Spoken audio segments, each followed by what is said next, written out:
Hello aspirants, welcome to study IQ. I am Shimi Srivastava और आज के सेशन में हम डिस्कस करने वाले हैं ट्रांसफर ऑफ केसेस के बारे में जो दे रखा है आपके सीआरपीसी में। तो ट्रांसफर ऑफ केस हम क्यों करते हैं, एक केस को हम ट्रांसफर क्यों करते हैं, किन ग्राउंड्स पे करते हैं, कौन कर सकता है ट्रांसफर, राइट, और हमने ये सेक्शन क्यों इनकॉर्पोरेट किया अपने सीआरपीसी में, आज के सेशन में ये सब हम डिस्कस करेंगे। So let's begin with the session now. Session को स्टार्ट करने से पहले मैं बता दूं, स्टडी आईक्यू देता है स्टडी आईक्यू जुडिशरी कोर्स। इस कोर्स में हम कवर अप करते हैं आपके सारे major laws, minor laws, judgment writing की क्लास, एसे राइटिंग की class, local acts, current affairs, essay writing की क्लास और वो सारी चीजें जो आपके एग्जामिनेशन के लिए बहुत जरूरी हैं। और अगर आपको हमारे इस पीपीटी की पीडीएफ फॉर्म चाहिए तो आप हमसे कनेक्ट हो सकते हैं इनमें से किसी भी सोशल मीडिया हैंडल से। सो लेट्स बिगिन कि सबसे पहले जानते हैं कि ट्रांसफर ऑफ केसेस के प्रोविजंस को हमने क्यों इनकॉर्पोरेट किया। देखो, हमारा क्रिमिनल ज्यूरिस्प्रूडेंस जो है वो उसका क्या मेन एसेंस है, उसका मेन एसेंस ये है कि जस्टिस डिलीवर हो पार्टीज को। उसका मेन एसेंस ये है कि हम कंप्लीट जस्टिस करें, राइट। और कंप्लीट जस्टिस करने के लिए हमें क्या करना होगा, एक फेयर ट्रायल करना होगा, राइट। एक फेयर, ऑनेस्ट और इम्पार्शियल ट्रायल कंडक्ट कराना होगा, तभी तो हम कहेंगे कि हाँ भाई प्रॉपर जस्टिस जो है पार्टी को मिला। तो ये जो है मेन एसेंस है आपका क्रिमिनल ज्यूरिस्प्रूडेंस का। नाउ अब इसी के लिए उसी लाइन पे को ध्यान में रखते हुए हमने क्या किया, आपने ट्रांसफर ऑफ केसेस के प्रोविजंस को इनकॉर्पोरेट किया और ये कहा कि अगर एक्यूज को ये लगता है कि उसका केस जो है ठीक से इस कोर्ट में डिसाइड नहीं हो पाएगा, उसमें पार्शियलिटी लगती है उसे या बायसनेस लगती है कोर्ट की, या अगर एक्यूज को ये लगता है कि यहाँ पे उसको जस्टिस नहीं मिलेगा, या उसको लगता है कि फेयर ट्रायल मेरा इस कोर्ट में नहीं हो पाएगा जहां पे मेरी केस को सुना जा रहा है, तो उस केस में एक्यूज आपका एप्लीकेशन लगा सकता है और कह सकता है भाई मेरा केस यहाँ से ट्रांसफर कर दो दूसरे कोर्ट में। द रीजन बीइंग कि हम जो है अपने एसेंस को फॉलो कर रहे हैं, कि हम प्रिंसिपल ऑफ नेचुरल जस्टिस को फॉलो कर रहे हैं और हम कह रहे हैं हम फ्री और फेयर ट्रायल करेंगे, राइट, और जस्टिस डिलीवर करेंगे पार्टीज को। तो इस पर्पस को ध्यान में रखते हुए हमने क्या किया, ट्रांसफर ऑफ केसेस के प्रोविजंस को इनकॉर्पोरेट किया अपने सीआरपीसी में। तो अगर एक्यूज को ऐसा लगता है कि भाई नहीं, मेरे साथ यहाँ पे पार्शियलिटी हो रही है इस कोर्ट में, या जज साहब जो है बायस्ड हैं, या फिर मुझे लगता है कि यहाँ पे मेरा जो है केस ठीक से नहीं देखा जाएगा और मेरे साथ फेयर ट्रायल नहीं हो रहा है, इसलिए मैं जो है एप्लीकेशन लगा रहा हूँ कि मेरा केस जो है आप दूसरे कोर्ट में ट्रांसफर कर दें। एट द सेम टाइम अगर कभी जो है कोर्ट में बहुत ओवरबर्डनिंग हो रही है, किसी एक पर्टिकुलर कोर्ट में बहुत ओवरबर्डनिंग हो रही है, तो उस केस में कोर्ट जो है कभी कभी आपका केस ट्रांसफर कर देता है दूसरे कोर्ट में, ताकि ओवरबर्डनिंग को, केसेस के ओवरबर्डनिंग को किसी कोर्ट में कम किया जाए, उस चीज को कंट्रोल किया जाए, राइट। तो ये ट्रांसफर ऑफ केसेस के जो प्रोविजन है वो कहाँ पे दे रखे हैं आपके सीआरपीसी में, तो चैप्टर 31 जो है बात करता है आपके ट्रांसफर ऑफ केसेस के बारे में, और सेक्शन 406 से लेके 411 तक बात करता है transfer and withdrawal of cases and appeal के बारे में। क्लियर? तो ये जो है आपके प्रोविजन से जो बात करते हैं ट्रांसफर ऑफ केसेस और अपील या विड्रॉल के केसेस, जहां पे हम देखेंगे कौन से कोर्ट विड्रॉल करते हैं, कौन से ट्रांसफर करते हैं केस और अपील को। क्लियर? तो प्रोविजंस हम समझ गए। एग्जाम के लिए बहुत इंपॉर्टेंट है आपके प्रोविजंस, जहां पे पूछ लेता है कि ट्रांसफर के प्रोविजंस कौन से सेक्शन में दे रखे हैं और कौन से चैप्टर में दे रखे हैं प्रीलिम्स एग्जामिनेशन के लिए। क्लियर? नाउ मूविंग अहेड, सबसे पहले देखते हैं कि कितने टाइप के ट्रांसफर्स हैं। तो हमने जो है इस ट्रांसफर को 6 टाइप में बांट दिया।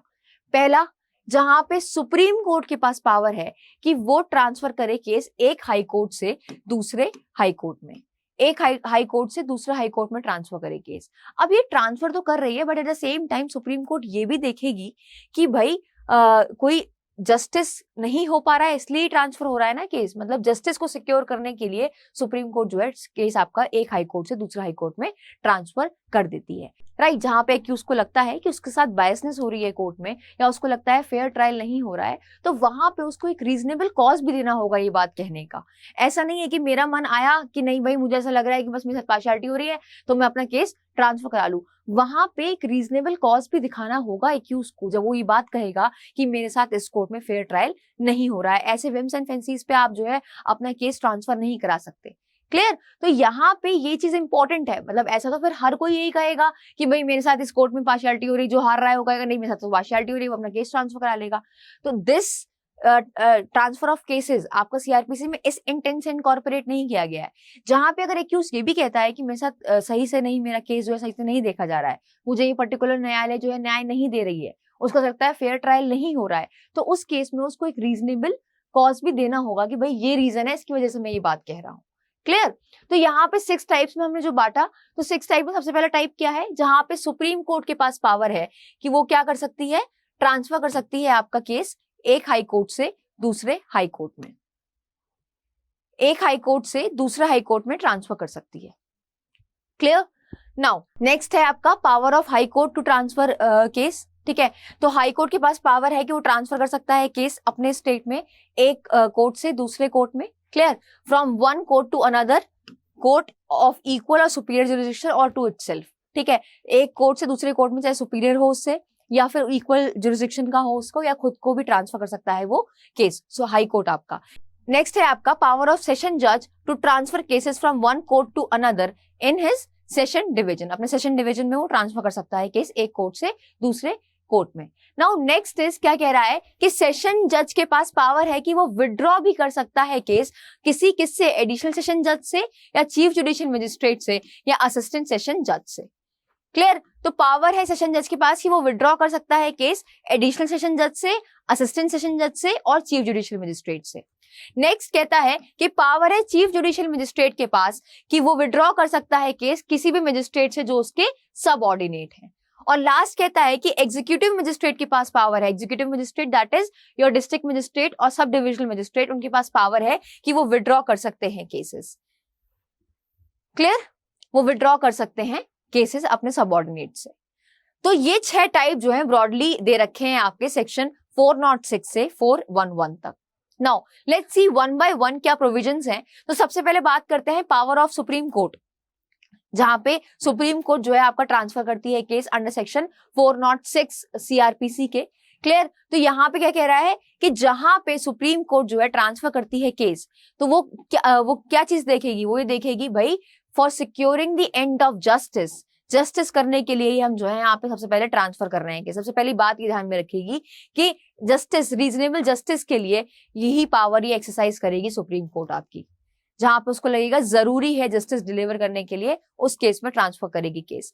Next is this section supreme court to, ये जो सेक्शन जो है पावर देता है सुप्रीम कोर्ट को कि वो ट्रांसफर करे केसेस या फिर अपील किस एक हाई कोर्ट से दूसरे हाई कोर्ट में। दिस इज तो I have already told you कि सुप्रीम कोर्ट के पास पावर है कि वो एक हाई कोर्ट से दूसरे हाई कोर्ट में आपका केस या फिर अपील आपकी ट्रांसफर कर सकती है। और कब करती है? जब उसको लगता है कि it is very necessary and eight the same time reasonable for the justice. Now next is कि कौन एप्लीकेशन लगाता है यहाँ पे। ये बहुत इंपॉर्टेंट है, आपके प्रीलिम्स के एग्जामिनेशन के लिए भी बहुत इंपॉर्टेंट है कि जहां पे सुप्रीम कोर्ट ट्रांसफर करती है केस किसी एक हाई कोर्ट से दूसरे हाई कोर्ट में, तो उस केस में एप्लीकेशन कौन लगाता है। तो यहाँ पे कह रहा है the supreme court can only act under the application of, only act है, देखो जब एप्लीकेशन लगाओगे तभी ट्रांसफर करेगी सुप्रीम कोर्ट, राइट। तो यहाँ पे कौन एप्लीकेशन लगा रहा है आपका, अटॉर्नी जनरल ऑफ इंडिया या फिर कोई पार्टी जो इंटरेस्टेड है। और पार्टी इंटरेस्टेड में कौन कौन आएगा आपका, कंप्लेनेंट हो गया, राइट, एक्यूज्ड हो गया या पब्लिक प्रोसिक्यूटर हो गए। तो इन्होंने अगर एप्लीकेशन लगाई सुप्रीम कोर्ट में कि मैं अपना केस ट्रांसफर कराना चाहता हूं, तो केस जो है ट्रांसफर हो जाएगा एक हाई कोर्ट से दूसरे हाई कोर्ट में। Clear? Next is the supreme court does not have the power to withdraw a case from a special जज and transfer it to another high court. Supreme court के पास withdraw करने की power नहीं है कि वो किसी एक स्पेशल जज से विड्रॉ करके किसी हाई कोर्ट में ट्रांसफर कर देगा केस। नाउ 3 बातें इस सेक्शन में इंपॉर्टेंट है। पहली कि आपका ट्रांसफर ऑफ केसेस जहां पे सुप्रीम कोर्ट करती है उसका सेक्शन नंबर क्या है, तो 406। दूसरी इंपॉर्टेंट बात किसकी एप्लीकेशन पे होता है, तो वो आपको होता है अटॉर्नी जनरल ऑफ इंडिया या पार्टी इंटरेस्टेड की एप्लीकेशन पे। और तीसरी इंपॉर्टेंट बात कि मान लो अगर आपने एप्लीकेशन लगाई, कंप्लेनेंट ने या एडवोकेट जनरल ऑफ इंडिया ने, उस केस में अगर आपने एप्लीकेशन लगाई और वो एप्लीकेशन फॉल्स और फिवेलियस है, राइट, आपने जो है फॉल्स या फिवेलियस एप्लीकेशन लगा दी है, तो उस केस में आपको उस पार्टी को जो वो एप्लीकेशन को अपोज कर रहा है, वो पार्टी को आपको कंपनसेशन देना पड़ेगा ऑफ ₹1000 ₹1000 का आपको कंपनसेशन देना पड़ेगा। Clear? I hope it is clear कि आपको जो है ये 3 बातें ध्यान रखनी है इस सेक्शन के रिस्पेक्ट में। नाउ मूविंग अहेड, सेक्शन 407 जो बात करता है transfer of cases and appeal by high court. High court जो है जब ट्रांसफर करती है आपकी केस या अपील, तो यहाँ पे जब ये 3 कंडीशंस फुलफिल हो जाती हैं, अगर हाई कोर्ट को ऐसा लगता है कि 3 कंडीशन सेटिस्फाई हो गई हैं, तो हाई कोर्ट जो है ट्रांसफर कर देता है आपकी केस को एक कोर्ट से दूसरे कोर्ट में, ठीक है, अपने स्टेट में एक कोर्ट से दूसरे कोर्ट में जो है ट्रांसफर कर देता है आपका केस। वो 3 कंडीशंस क्या है आपकी, जहां पे कोर्ट को लगता है एक फेयर और इम्पार्शियल ट्रायल नहीं हो पा रहा है किसी क्रिमिनल कोर्ट में, तो उस केस में वो ट्रांसफर कर देता है। दूसरी इंपॉर्टेंट बात कि certain question of law of unusual difficulty might arise, कोई ऐसा क्वेश्चन ऑफ लॉ जो है अराइज हो गया है जो बहुत डिफिकल्ट नेचर का है, तो उस केस में अनयूजुअल डिफिकल्ट है वो, राइट, अनयूजुअल डिफिकल्टी का नेचर का कोई क्वेश्चन ऑफ लॉ है, तो उस केस में आपका हाई कोर्ट जो है ट्रांसफर कर देती है केस एक कोर्ट से दूसरे कोर्ट में अपने स्टेट के अंदर। Next is an order is required by any provision of this court, कोई ऑर्डर रिक्वायर्ड है किसी प्रोविजन में, ठीक है, इस कोर्ट के, क्लियर, अगर कोई ऐसा ऑर्डर जो रिक्वायर्ड है उस केस में, या फिर जर्नल कन्वीनियंस के लिए, किसके, general convenience of the party और द विटनेस उस केस में, या फिर for the end of justice, high court जो है आपका ट्रांसफर कर देती है केस को आपके एक कोर्ट से दूसरे कोर्ट में अपने स्टेट के अंदर। Clear, I hope it is clear. तो यहाँ पे क्या बताया कि हाई कोर्ट जो है जब ये 3 कंडीशन फुलफिल हो जाएंगी, पहली जहां पे फेयर और इम्पार्शियल नहीं हो पा रहा है किसी क्रिमिनल कोर्ट में, that is subordinate to it, जो सबऑर्डिनेट है उसके हाई कोर्ट के, तो उस केस में ट्रांसफर कर देती है कि आपके केस एक कोर्ट से दूसरे कोर्ट में। दूसरा कह रहा है जहां पे कोई ऐसा क्वेश्चन अराइज हो गया है जो डिफिकल्ट नेचर का है, क्लियर, जो डिफिकल्ट नेचर का है, नहीं समझ में आ रहा है, ऐसा कोई क्वेश्चन ऑफ लॉ राइज हो गया उस केस में। और लास्ट कहता है जहां पे कोई ऑर्डर रिक्वायर्ड है किसी प्रोविजन में इस कोर्ट के, या फिर जनरल कन्वीनियंस के लिए पार्टी के, या फिर विटनेस के, या फिर आप case for securing the end of justice, ये क्या कर देती है, हाई कोर्ट ट्रांसफर कर देती है केस एक कोर्ट से दूसरे कोर्ट में अपने स्टेट में। क्लियर, नाउ मूविंग अहेड, किसकी एप्लीकेशन पे होता है ये, again one of the most important question आपके एग्जाम के लिए। वो क्या कह रहा है, on the report of lower court, या तो लोअर कोर्ट ने कोई रिपोर्ट दी है उस पर ट्रांसफर कर देती है केस हाई कोर्ट आपकी एक कोर्ट से दूसरे कोर्ट में, या फिर पार्टी इंटरेस्टेड ने एप्लीकेशन लगाई है तो उस केस में वो आपकी केस को ट्रांसफर कर देती है एक कोर्ट से दूसरे कोर्ट में। Now this power can also be exercise on its own initiative by the high court, यहाँ पे हाई कोर्ट सुओ मोटो भी जो है आपका ट्रांसफर कर सकता है केस किसी एक कोर्ट से दूसरे कोर्ट में अपने स्टेट में। Clear, now next is, however, the application of transfer of cases from one criminal court to another criminal court in the same session division, same session division में जहां पे एप्लीकेशन लगाई जाती है ट्रांसफर करने के लिए किसी केस को किसी एक क्रिमिनल कोर्ट से दूसरे क्रिमिनल कोर्ट में, तो उस केस में हाई कोर्ट तभी उस एप्लीकेशन को एंटरटेन करता है जब सेशन जज ने उस एप्लीकेशन को रिजेक्ट कर दिया होता है। Clear, can be laid before a high court, तभी आप हाई कोर्ट के सामने वो एप्लीकेशन लाते हो, only if it has been previously made to session जज एंड हैज बीन रिजेक्टेड। अगर वो एप्लीकेशन सेशन जज को पहले लगा दी थी ट्रांसफर करने की और उस सेशन जज ने आपकी उस एप्लीकेशन को रिजेक्ट कर दिया था, उसके बाद ही आप एप्लीकेशन लगा सकते हो हाई कोर्ट के सामने ट्रांसफर करने के लिए किसी केस को एक क्रिमिनल कोर्ट से दूसरे क्रिमिनल कोर्ट में in the same division, session division, in the same session division. Clear, now moving ahead, next is आपका सेक्शन 408 जो बात करता है transfer of cases and appeal by session जज, जो आपका दे रखा है 408 में, 408 में जो दे रखा है। नाउ इसमें क्या कह रहा है, इस सेक्शन में क्या कह रहा है, इस सेक्शन में कह रहा है कि सेशन जज जो है वो ट्रांसफर कर सकता है आपका case from one criminal court to another criminal court in his session division, अपने सेशन डिवीजन में वो ट्रांसफर कर सकता है सेशन जज आपका केस एक क्रिमिनल कोर्ट से दूसरे क्रिमिनल कोर्ट में। It seems reasonable for the end of justice, तभी जो है आपका सेशन जज ट्रांसफर करता है अगर सेशन जज को लगता है कि जरूरी है जस्टिस डिलीवर करने के लिए, जस्टिस को सिक्योर करने के लिए, न्याय देने के लिए, तभी जो है वो ट्रांसफर करता है आपका केस एक क्रिमिनल कोर्ट से दूसरे क्रिमिनल कोर्ट में। क्लियर, नाउ द सेशन जज can exercise this power either on the instance of the report of the lower court, या तो लोअर कोर्ट की रिपोर्ट पे वो ट्रांसफर करता है, या फिर किसी एप्लीकेशन में जो पार्टी इंटरेस्टेड है, या on its own.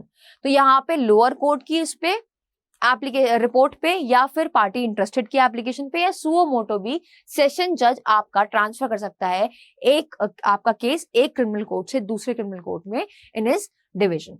Clear, now next is 409 जो बात करता है आपके withdrawal of cases and appeal by session जज। अब यहाँ पे सेशन जज की जो पावर है विड्रॉल करने की कोई केस या अपील को, उसके बारे में दे रखा है आपका 409 में। अब यहाँ पे कह रहा है कि सेशन जज जो है ना वो विड्रॉ कर सकता है केस, किस से विड्रॉ, उसके पास ये पावर है कि वो विड्रॉ कर सकता है केस या appeal which has been transferred to assistant session जज और chief judicial magistrate subordinate to him. Clear? तो जहां पे कोई केस ट्रांसफर किया गया था असिस्टेंट सेशन जज को या चीफ जुडिशियल मजिस्ट्रेट को, तो उस केस में यहाँ पे सेशन जज आपका विड्रॉ कर सकता है केस इन दोनों से, आपके असिस्टेंट सेशन जज से या चीफ जुडिशियल मजिस्ट्रेट से जो उसके सबऑर्डिनेट है। क्लियर? तो विड्रॉल की पावर सेशन जज की कहां पे दे रखी है? 409 में दे रखी है, और वो विड्रॉ कर सकता है किससे? असिस्टेंट सेशन जज से और चीफ जुडिशियल मजिस्ट्रेट से जो उसके सबऑर्डिनेट है। Now session judge can act accordingly only before the trial of the court or hearing of the appeal has begun। क्या कह रहा है कि तभी आप विड्रॉ कर सकते हो केस जब तक आप मान लो कि आपने केस ट्रांसफर किया असिस्टेंट सेशन जज को, तो आप उससे तभी विड्रॉ कर पाओगे जब उसने अभी ट्रायल को शुरू नहीं किया है। अगर उस असिस्टेंट सेशन जज ने ट्रायल शुरू कर दिया है तो फिर आप विड्रॉ नहीं कर सकते केस, राइट? केस या अपील। तो यहाँ पे कह रहा है अगर ट्रायल शुरू हो गया है, अपील शुरू हो गई है, कोर्ट सुनवाई चालू कर दी है कोर्ट ने अपनी, तो उस केस में आप विड्रॉ नहीं कर सकते। उस केस में सेशन जज विड्रॉ नहीं कर सकता असिस्टेंट सेशन जज से। तो विड्रॉल कब पॉसिबल है, किस स्टेज पे? बिफोर द ट्रायल, ट्रायल से पहले ही आप उसको जो है उस केस के आप उसको विड्रॉ कर सकते हो, राइट? अभी अपील शुरू नहीं हुई है सुनना, तो उससे पहले ही आप उसको विड्रॉ कर सकते हो, उसके बाद आप विड्रॉ नहीं कर सकते। And that is what written here, a session जज can accordingly only before the trial of the case, trial से पहले या अपील की हेयरिंग से पहले ही आप उसको विड्रॉ कर सकते हो केस को। There can be no withdrawal once the trial और द हियरिंग हैज बिगिन। अगर ट्रांसफरी कोर्ट ने शुरू कर दी है ट्रायल या फिर हेयरिंग अपील पे शुरू कर दी है तो फिर आप विड्रॉ नहीं कर सकते। Section 409 of CrPC does not relate to the case are originally filed to the court of chief judicial magistrate और सब डिविजनल जुडिशियल मजिस्ट्रेट। अब यहाँ पे कह रहा है कि आपका जो 409 जो बात करता है आपके विड्रॉल की बाय द सेशन जज, विड्रॉल ऑफ द केसेस और अपील बाय सेशन जज, ये does not relate to which what, उन केसेस से ये रिलेट नहीं करता है जो ओरिजिनली फाइल्ड हुए हैं कहाँ पे? चीफ जुडिशियल मजिस्ट्रेट के सामने या फिर आपके सब डिविजनल जुडिशियल मजिस्ट्रेट के सामने। क्लियर? तो जो केस ओरिजिनली फाइल्ड हुए हैं आपके सीजेएम के सामने या आपके सब डिविजनल मजिस्ट्रेट के सामने, तो उस केस में आपका सेक्शन 409 जो है रिलेट नहीं करता। क्लियर? उस केस में विड्रॉल नहीं होता 409 में सेशन जज द्वारा। आई hope it is clear. Now next is section 410 CrPC का जो बात करता है withdrawal of cases by chief judicial magistrate. Chief judicial magistrate कब आपका विड्रॉ कर सकते हैं केसेस और किन से विड्रॉ कर सकते हैं? तो यहाँ पे कह रहा है कि ये सेक्शन ने पावर दी है चीफ जुडिशियल मजिस्ट्रेट को कि वो विड्रॉ कर सकता है कोई भी केसेस किसी भी मजिस्ट्रेट से जो उसके सबऑर्डिनेट है। क्लियर? चीफ जुडिशियल मजिस्ट्रेट से जो भी सबऑर्डिनेट है उनसे वो विड्रॉ कर सकता है cases and recall the cases he had previously transferred to any magistrate subordinate to him.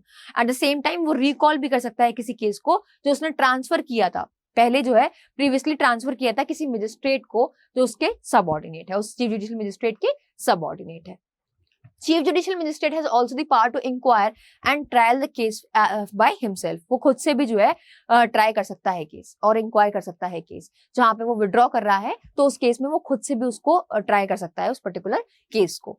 Now along with this he can also refer such a case to another judicial magistrate जो उसके जो competent है inquire करने के लिए और try करने के लिए केस। मान लो चीफ जुडिशियल मजिस्ट्रेट ने कोई केस विड्रॉ कर लिया किसी मजिस्ट्रेट से जो उसके सबऑर्डिनेट था। अब उस केस को जो विड्रॉ किया है वो खुद भी सुन सकता है या फिर वो आगे किसी दूसरे मजिस्ट्रेट को भी दे सकता है जिसके पास पावर है, जो कंपिटेंट है आपका इंक्वायर करने के लिए और ट्राई करने के लिए उस पर्टिकुलर केस को। नेक्स्ट इज आपका सेक्शन 411 जो बात करता है withdrawal of cases bye executive magistrate. तो एग्जीक्यूटिव मजिस्ट्रेट को यहाँ पे सेक्शन में पावर दी गई कि वो विड्रॉ कर सकता है कोई भी case which has been commenced before the court to any magistrate is subordinate to him for the disposal of the case। यहाँ पे कह रहा है उसके सबऑर्डिनेट कोई भी मजिस्ट्रेट होगा उससे वो विड्रॉ कर सकता है आपका executive magistrate. Clear? I hope it is clear. The executive magistrate in the section can withdraw any cases which has been commenced before the court to any magistrate that is subordinate to him for the disposal of the case। जो भी उससे subordinate होंगे उससे वो withdraw कर सकता है case अगर for securing the end of justice। Clear? Now he is also authorized under this section to withdraw or recall any case he had previously transferred to any magistrate subordinate to him as well as to dispose of such case himself or to refer it to disposal of any other magistrate। अब ये बात जो है और हमने पहले भी पढ़ी कि यहाँ पे वो विड्रॉ कर सकता है केस किसी भी मजिस्ट्रेट से जो उसके सबऑर्डिनेट है। ये तो मैंने बताया आपको 411 में इसको पावर दी गई है सेक्शन में। एट द सेम टाइम वो विड्रॉ करके किसी और को भी ट्रांसफर कर सकता है, किसी और मजिस्ट्रेट को जो कंपिटेंट है ट्राई करने के लिए, इंक्वायर करने के लिए उस केस में, या फिर वो खुद से भी उसको इंक्वायर कर सकता है। क्लियर? तो these were the provisions in respect of transfer of cases. और एक इंपॉर्टेंट बात, जो छोटा सा सेक्शन है आपका 412 जो कहता है आपका कि आपको रीजंस रिकॉर्ड करने पड़ेंगे कहाँ पे, जहां पे सेशन जज है आपका ट्रांसफर करता है या विड्रॉ करता है, या फिर आपका चीफ जुडिशियल मजिस्ट्रेट हो गया, और ये सारे लोग जो है अगर ट्रांसफर और विड्रॉल करते हैं तो उस केस में उनको रीजन रिकॉर्ड करना पड़ेगा राइटिंग में, and that is what given under section 412 of your CrPC. I hope it is clear. और ये सारे प्रोविजंस थे जो बात करते हैं आपके ट्रांसफर ऑफ केसेस के रिस्पेक्ट में। कुछ बातें जो इंपॉर्टेंट है ध्यान में रखने वाली कि कौन एप्लीकेशन लगाता है, फॉल्स एंड फ्रिवोलियस एप्लीकेशन लगाई तो हाई कोर्ट में 1000 रुपए का कंपनसेशन होता है, सुप्रीम कोर्ट में भी 1000 रुपए का कंपनसेशन होता है, और आपका सेशन जज में 250 रुपीज का कंपनसेशन होता है। राइट? तो ये कंपनसेशन का अमाउंट कितना है प्रीलिम्स के एग्जामिनेशन के लिए बहुत इंपॉर्टेंट है, आपके कौन एप्लीकेशन लगाता है ये इंपॉर्टेंट है, और सेक्शन नंबर तो of course it is important जहां पे इंडेक्स बेस्ड क्वेश्चंस आपके एग्जामिनेशन में पूछे जाते हैं। तो I hope it is clear, and you can suggest me any topic which we need to discuss here, और you have a doubt you can comment in the comment box. बता सकते हैं कौन सा next topic we can discuss it over here. Thank you so much for watching.